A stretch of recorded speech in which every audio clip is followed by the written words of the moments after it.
Fala aí galera, aqui quem fala é o professor Rosante de História. A gente está aqui para gravar mais uma aula para vocês, uma aula falando sobre o período pombalino, período esse que durou de 1750 a 1777, 27 anos nos quais Portugal teve literalmente um governo moderno. Agora, qual é o grande contexto histórico para Portugal viver esse período? Vamos entender o que está acontecendo. Você está falando de meados do século XVIII, o chamado século das luzes na Europa. É o momento onde as ideias iluministas vêm em ascensão, ideias essas que queriam contrapor todos os moldes do antigo regime, do absolutismo, daquela economia atrasada com o Estado intervindo, com o Estado concentrado na mão de um rei que faz o que quiser, com a interferência da igreja, ou seja, tudo isso estava sendo contestado na Europa no século XVIII. E isso vai acontecer, obviamente, também em Portugal. Portugal tinha sérios problemas na época. O primeiro era a crise econômica que Portugal enfrentava. Portugal vinha sofrendo por conta do declínio do ouro brasileiro. O ouro brasileiro já vinha num declínio bem rápido, bem grande. E esse declínio do ouro brasileiro, literalmente o modelo de exploração do Brasil, que era simplesmente tirar o ouro daqui e levar embora, já não estava mais dando conta das contas lusitanas, porque o ouro brasileiro nem parava em Portugal, acabava parando na Inglaterra, naquele papo de pagar as dívidas do tratado mal feito que Portugal tinha com a Inglaterra, que era o Tratado de Methuen, ou o Tratado de Panos e Vinhos, onde todo ano Portugal comprava muitos panos da Inglaterra e vendia muito menos em vinho. Resultado, a balança comercial ficava desfavorável e Portugal pagava com ouro brasileiro. Mas nesse momento o ouro brasileiro estava decadente, era o ouro de aluvião, ouro de superfície, ele começou a ficar raro depois de 50 anos de extração. E aí Portugal tinha que dar um jeito de revitalizar sua economia. Ou seja, o ouro brasileiro já não seria uma solução, ou pelo menos não sozinho. A outra grande questão é exatamente o crescimento dessas ideias iluministas.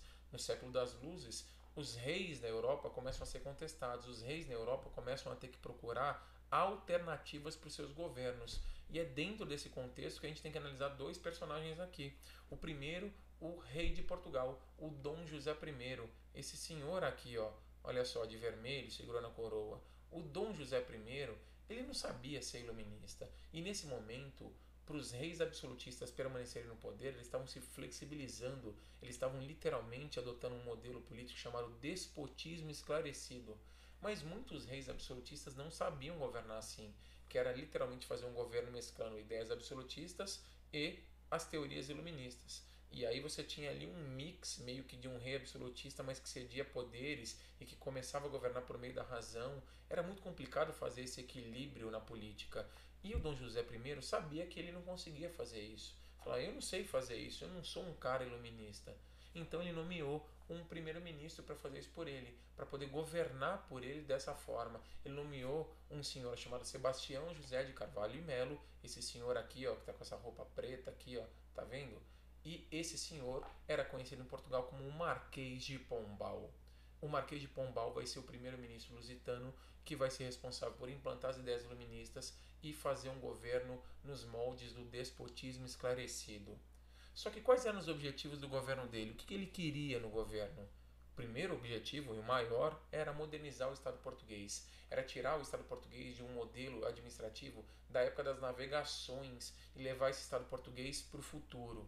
Segunda questão muito importante para ele era literalmente aumentar os lucros provenientes das colônias. Ou seja, nesse ponto o Brasil entrava nessa situação aí. Como fazer as colônias gerarem mais dinheiro? Como fazer as colônias gerarem uma receita maior do que elas geravam? Essa era a grande questão.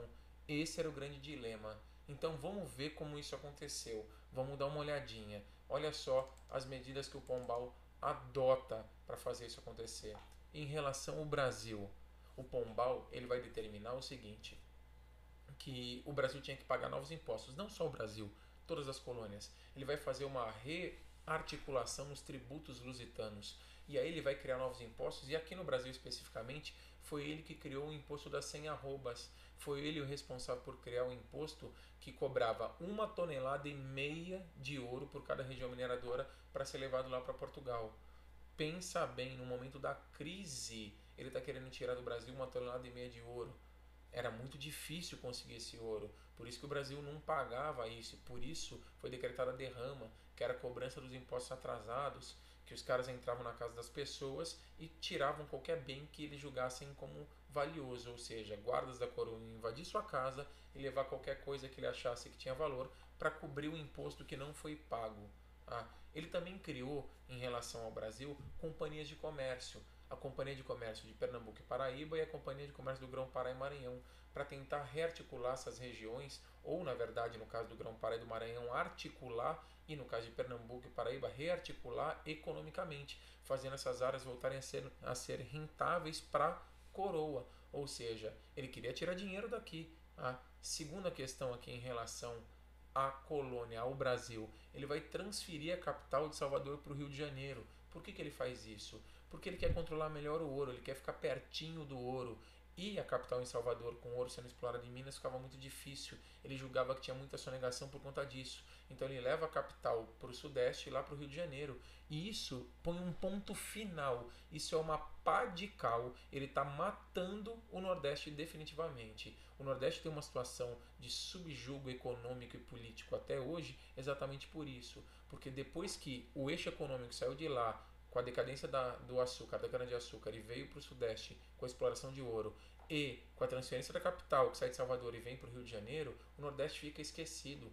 E toda a concentração política e econômica daí para frente vai se passar no Sudeste e no Sul. Então, meu amigo, você esquece o Nordeste fica relegado a segundo plano. Tudo bem?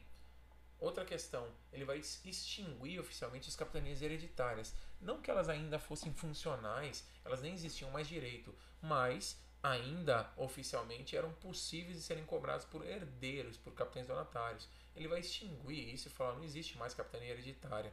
Ele também vai garantir que a colônia possa ter uma liberdade econômica quando ele permite a produção de manufatura nas colônias.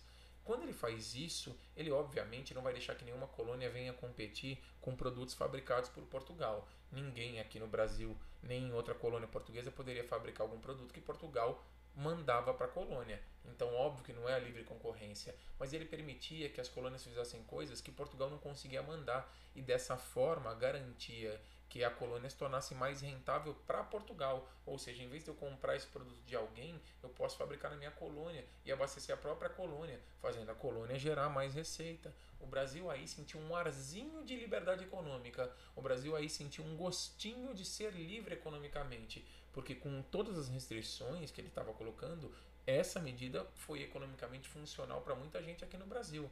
Tudo bem? Ele também vai fazer uma outra coisa. Ele vai criar o Diretório dos Índios. Isso aqui foi muito importante. Por quê? Ele vai proibir a escravização de índio. Agora passou a ser crime. Você não pode mais escravizar índio nem através da guerra justa. Não pode mais. Aí você vai falar assim, ah, tá bom, professor, mas por que ele fez isso? Porque ele está aí, literalmente, acertando dois coelhos de uma vez só. Primeiro, ele ao fazer com que o índio não se torne escravo, ele passa a literalmente ver o jesuíta que está no Brasil como desnecessário, porque esse cara não precisa mais estar aqui. O jesuíta passa a ser então agora um cara que não tem mais que interferir em nenhuma região para catequizar índio. O índio passa a ser responsabilidade do Estado, porque por meio do diretório do índio ele passa a ser cidadão português. E aí você mata inclusive a guerra justa, porque você não pode escravizar um cidadão português. Só que qual é o segundo coelho que ele acerta aí? Em 1750 foi feito o segundo grande tratado territorial para definir limites no Brasil. O primeiro é o Tratado de Tordesilhas, lá atrás, e o segundo foi feito em 1750, o Tratado de Madrid. E pelo Tratado de Madrid, o que se definia? Pelo Tratado de Madrid, a grande questão era a seguinte: você vai ter a ocupação no território e esse território vai pertencer a quem ocupá-lo, ou seja, o princípio de uti possidetis. E aí quando você transforma o índio em cidadão português, o índio está ocupando o território, portanto o português está ocupando o território, e assim ele garante todas as terras onde tivessem índios catequizados ou que falassem português. Por isso eu não posso mais escravizar esse índio. Tudo bem? Ele também vai mudar a nomenclatura do Brasil de governo geral, tá? O governo aqui no Brasil vai mudar de governo geral para vice-reino. Era uma forma de aproximar a colônia principal de Portugal, que era o Brasil, com a metrópole, ou seja, era uma forma de aproximar economicamente e politicamente a estrutura do Brasil com Portugal. Tudo bem? Em relação a Portugal, esse cara também tem alguns desafios. Por exemplo, primeiro, reconstruir Lisboa. Em 1755, Lisboa sofreu um grande impacto, teve um grande terremoto. Pensa numa desgraça, foi uma desgraça absurda. Lisboa teve um sério problema. Você teve um grande terremoto, acabou com a cidade. Lisboa é uma cidade que tem uma estrutura geográfica muito peculiar. Ela lembra muito o Rio de Janeiro nesse sentido, porque ela tem uma costa muito estreita e de repente morro. E aí você tinha muito morro em Lisboa, cheio de igreja. E os portugueses muito católicos tinham o hábito de todo dia, ou pelo menos 2, 3 vezes por semana, ir à igreja acender uma vela. Aí você imagina, você tem um terremoto, as igrejas caem, os tetos feitos de madeira caem em cima das velas, aquilo vira um grande incêndio e depois de um terremoto metade da cidade pega fogo. Todo mundo corre para o litoral, que é a área mais segura, e logo na sequência você vai ter um tremor no mar, gerando uma tsunami. Foi uma desgraça em Lisboa, foi uma catástrofe. Lisboa estava em frangalhos e teria que ser reconstruída. Ele teria que ter dinheiro para isso. Por isso essa questão de mudar tanto. Tudo bem? Uma outra questão foi a definição de um ensino laico. Por que ele queria um ensino laico? Qual a grande questão do ensino laico? Ele precisava estabelecer um ensino laico porque ele, como bom iluminista, achava que os jesuítas interferiam demais no Estado. E ele queria diminuir essa influência dos jesuítas no Estado português. Como? Eu não posso arrumar uma briga como primeiro-ministro com uma ordem religiosa cristã num país que é majoritariamente de forma esmagadora cristã. Então o que ele faz? Ele vai dar um tapa com luva de pelica, ou seja, ele vai ser bem gentil. Ele vai falar o seguinte: os jesuítas já têm muitas coisas a cuidar, e aí eles não precisam cuidar também do ensino. A obrigação de cuidar do ensino é do Estado. Quando ele estabelece um ensino laico, ele está tirando o direito dos jesuítas de formar a mentalidade das pessoas. E aí, isso não afeta muito o Brasil. Por exemplo, o Brasil não tinha nem escola. Formalmente, o Brasil não tinha um ensino literalmente acadêmico. Mas em Portugal, você tira todo o poder que esses jesuítas pudessem ter. E aí o que acontece? Os jesuítas ficam bem incomodados e vão tentar reclamar com o rei. Vão chegar lá pro rei e falar: ó, majestade, o que esse cara tá fazendo é um absurdo. Só que eles não têm nem acesso ao rei, porque o Pombal não deixa.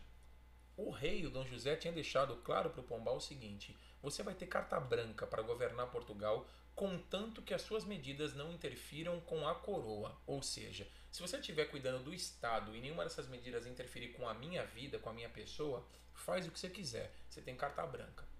Eu só vou interferir quando tiver relação com a coroa, tudo bem? Aí o Pombal, tudo bem. Ele foi lá então e fez o que ele achou que tinha que fazer, que era criar um ensino laico. E aí ele vai comprar uma briga com os jesuítas. Qual é a questão? Os jesuítas já vinham incomodando Pombal, porque quando foi feito o Tratado de Madrid em 1750, os jesuítas do sul não queriam fazer uma troca de terreno entre Sacramento e Sete Povos, onde Sete Povos das Missões, a área de jesuítas espanhóis, ia ser entregue para os portugueses e os portugueses entregariam para a Espanha Sacramento. Então ele já vinha muito irritado com os jesuítas, e aí ele vai usar essa questão do ensino laico para deixar os jesuítas irritados com ele. E ele vai conseguir. A gota d'água desse atrito entre Pombal e jesuítas vai se dar por um caso que ninguém sabe direito se realmente existiu ou não em Portugal, foi o caso Távora, onde literalmente você vai ter um atentado à vida do rei e os jesuítas vão estar envolvidos nesse caso. O Pombal vai literalmente jogar isso para a população, alegando que a vida do rei foi alvo de um atentado e que os jesuítas estavam envolvidos. Vai usar isso como motivo-chave para expulsar os jesuítas dos terrenos portugueses em 1759. E aí você imagina essa notícia chegando aqui no Brasil. Meu, aqui no Sudeste, nas áreas do Sudeste do Brasil, aqui para baixo, tá? Ou, no Nordeste isso não vai acontecer? O decreto vale, mas no Nordeste os fazendeiros vão proteger os jesuítas. Mas no Sudeste, onde muitos homens já perseguiam os jesuítas porque eles atrapalhavam na escravização de índio, nesse momento eles vão fazer tudo o que eles querem. Eles vão bater em jesuíta mesmo. A vida de jesuíta no Brasil ficou um inferno. O negócio foi feio para eles. Lá em Portugal, essa expulsão fez com que o Pombal conseguisse tirar o que ele chamava de Estado dentro do Estado. Ele falava que os jesuítas funcionavam como Estado à parte, interferindo nas decisões do Estado português. E ao fazer isso, ele se livra desse Estado. Ele vai fazer um governo realmente muito moderno. Ele vai conseguir modernizar e fazer basicamente tudo o que ele quis. Na verdade, ele só não conseguiu fazer uma coisa. A única coisa que ele não conseguiu fazer foi transferir a corte lá da Europa e fazer uma corte rotativa. Ele chegou a propor para o rei, o Dom José, que a corte se tornasse rotativa, que de tempos em tempos ela rodasse nas colônias para que ela pudesse literalmente ajudar as colônias a se desenvolverem. O rei falou que não ia aceitar isso. Obviamente, ele não ia expor a corte ao perigo de estar transitando pelo mar e sofrer um naufrágio. Então ele fala para o Pombal que não. Ele alega que ele não queria ser chamado como um rei cigano, um rei sem parada. E ele fala que isso ele não vai aceitar. Foi o único projeto do Pombal que ele não pôs em prática, porque o resto ele colocou todos. Só que o Pombal não vai ser eterno no cargo. E ele não vai ser eterno por conta do rei que não vai ser eterno.